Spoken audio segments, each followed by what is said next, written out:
अस्सलाम वालेकुम स्टूडेंट्स, उम्मीद करता हूँ सब खैरियत से होंगे। जैसा कि आप जानते हैं यूनिट नंबर 4 तक हमारी एक्सरसाइज और प्रोग्रामिंग एक्सरसाइज डन हो चुकी हैं। तो हम यूनिट नंबर 5 की तरफ प्रोसीड करते हैं। यूनिट नंबर 5 है हमारा फंक्शंस वाला चैप्टर बहुत ईजी है। फंक्शंस की डेफिनेशन देखेंगे कि function are the reusable blocks of code which are defined before main function और इन्हें मेन फंक्शन में कॉल किया जाता है उनके नेम से, और उनको एक पैरामीटर दिया जाता है या वैल्यू दी जाती है, और वो उस वैल्यू के ऊपर कोई भी फंक्शन या कोई भी टास्क स्टेटमेंट अप्लाई करते हैं और हमें हमारा रिक्वायर्ड आंसर प्रिंटफ के ज़रिए प्रिंट कर देते हैं या वो हमें रिटर्न करवा देते हैं। तो ये डेफिनेशन आपने यहाँ से रीड कर लेनी है, बहुत ईजी डेफिनेशन लिखी गई है। तो हम एमसीक्यूज़ की तरफ आते हैं। तो functions could be built in और यूज़र डिफाइंड। फंक्शन दो तरह के हो सकते हैं, या बिल्ट इन या यूज़र डिफाइंड। ठीक है, ये आपके पास सी ऑप्शन आएगा। इसी तरह the functions which are available in C standard library are called. जो सी की लाइब्रेरी में होते हैं वो बिल्ट इन होते हैं, वो पहले से सी की लाइब्रेरी में बने बनाए पड़े हुए हैं, जैसे कि स्क्वायर रूट का फंक्शन होता है मैथ की लाइब्रेरी में। The values passed to a function are called arguments. जो हम वैल्यूज़ मेन फंक्शन से पास कर रहे होते हैं फंक्शन को, वो होते हैं आर्ग्यूमेंट्स। और जो हम फंक्शन बनाते हुए मेन फंक्शन से पहले फंक्शन बनाते हुए पैरेंथेसिस के अंदर लिखते हैं होते हैं वो पैरामीटर। इस तरह ये है character C D return A. In this function character is, अब जो सबसे पहले आता है वो उसकी रिटर्न टाइप होती है, बेशक वो वॉइड हो, रिटर्न हो, इंट हो, फ्लोट हो, जो भी हो। The advantages of using functions are readability, reviewability, easy debugging, all of this D option. ठीक है, if there are 3 return statements in the function body, तो यहाँ पे आप ये देखेंगे अगर 3 रिटर्न स्टेटमेंट्स हैं तो उनमें से सिर्फ एक होगी एग्जीक्यूट, कौन सी वाली? फर्स्ट वाली, क्योंकि फंक्शन ने एक ही आंसर हमें रिटर्न करना है जब हम उसको कॉल करके कुछ वैल्यूज़ देंगे। तो यहाँ पे आपने इसको करेक्ट कर लेना है। आपको वो एक आंसर, एक रिटर्न स्टेटमेंट पहले वाली वो ही रिटर्न करेगा, उसमें बेशक जो मर्जी लिखा हो। Readability helps to dash the code all, यानी कि अंडरस्टैंड कर सकते हैं, मॉडिफाई कर सकते हैं और डीबग कर सकते हैं। उसके बाद हमारे पास 8वां एमसीक्यूज जो है वो है dash means to transfer the control to another function. जब हम किसी अनदर फंक्शन को कॉल कर लेते हैं, मेन फंक्शन से पहले वाले फंक्शन को उसके नाम से कॉल करते हैं, तो कॉलिंग जो होती है वो क्या करती है? फंक्शन का कंट्रोल शिफ्ट कर देती है। अब हमारे पास आ जाते हैं एरर्स करेक्शन। हमारे पास यहाँ पे एरर क्या है? यहाँ पे देखें कि इसकी रिटर्न टाइप जो है वो वॉइड है, void sum int A int B. तो ये रिटर्न क्या कर रहा है? Return A plus B.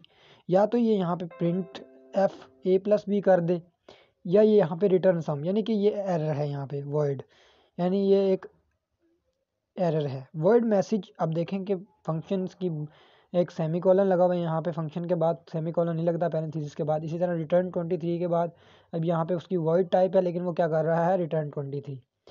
C option में आप देखें कि इंट ए और सेमीकोलन लगा हुआ है, हालांकि ये कॉमा आता है यहाँ पे।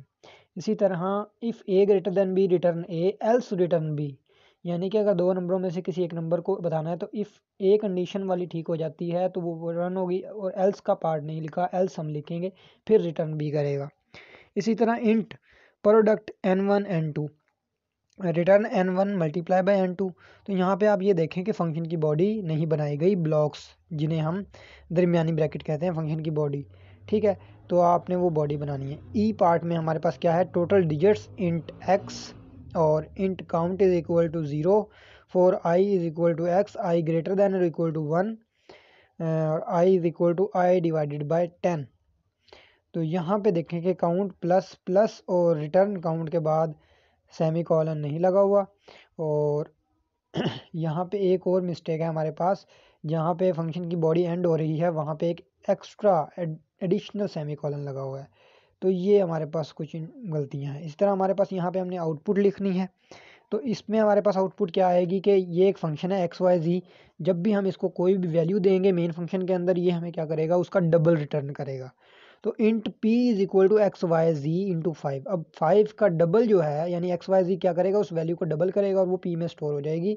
तो इंट p जो है, p के अंदर हमारे पास आ जाएगा 10, क्योंकि 5 जब एक्स वाई जी के पास जाएगा वो डबल होके वापस आएगा और p में 10 स्टोर हो जाएगा। इसी तरह उसने दोबारा p के ऊपर एक्स वाई जी अप्लाई किया है, तो p फिर क्या होगा? दोबारा डबल हो जाएगा। p अब 10 था तो फिर क्या हो जाएगा? 20 हो जाएगा। और हमारे पास प्रिंट में क्या आएगा? 20। वॉइड ए बी सी, ये रिटर्न कुछ भी नहीं कर रहा, वॉइड इसकी टाइप है। और ये यहाँ पे int sum is equal to A plus B plus C कर रहा है, लेकिन आप यहाँ पे देखें कि इंट मेन फंक्शन में उसने क्या किया है? 4 वेरिएबल डिक्लेयर किए हैं, एक्स वाई जी और सम वन। लेकिन यहाँ पे ए बी सी उसने एक फंक्शन जो हमने डिफाइन किया वो कॉल किया और उसने एक्स वाई जी यहाँ पे उसको आर्ग्यूमेंट्स दे दिए। लेकिन यहाँ पे क्या होगा, ना उस फंक्शन ने कुछ रिटर्न किया है क्योंकि उसकी वॉइड डेट रिटर्न टाइप, और ना उसने वहाँ पे ही कुछ प्रिंट किया है।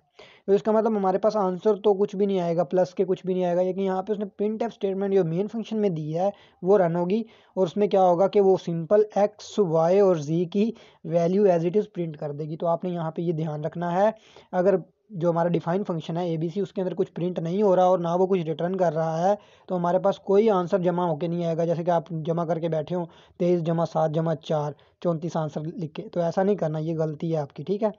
अब यहाँ पे देखें कि float F3 N1 and int N2। अब यहाँ पे आप ये देखें कि N1 में वो क्या कर रहा है, N1 N प्लस N2, लेकिन वो N2 में N2 माइनस 1, लेकिन वो रिटर्न क्या कर रहा है, 0। तो यहाँ पे हमारे पास फंक्शन में सिर्फ हमारे आंसर में, दोनों आंसर्स में मेन फंक्शन में प्रिंट एफ में 0 प्रिंट होगा, 0.000। हम उसको जितनी भी वैल्यू दें वो फंक्शन जब हमें रिटर्न जो कुछ करेगा वही हमारे पास प्रिंट होगा। तो उम्मीद करता हूँ आपको ये एक्सरसाइज समझ आई होगी। इसके 2 पार्ट्स मैंने स्किप करवाए हैं, वो मैं आपको बहुत जल्द क्लियर करूँगा इंशाल्लाह। वो थोड़े से लेंथी थे तो आपने इसको समझना है। अगर आपको कुछ ना समझ आए तो आप मुझसे कमेंट सेक्शन में मेंशन करके पूछ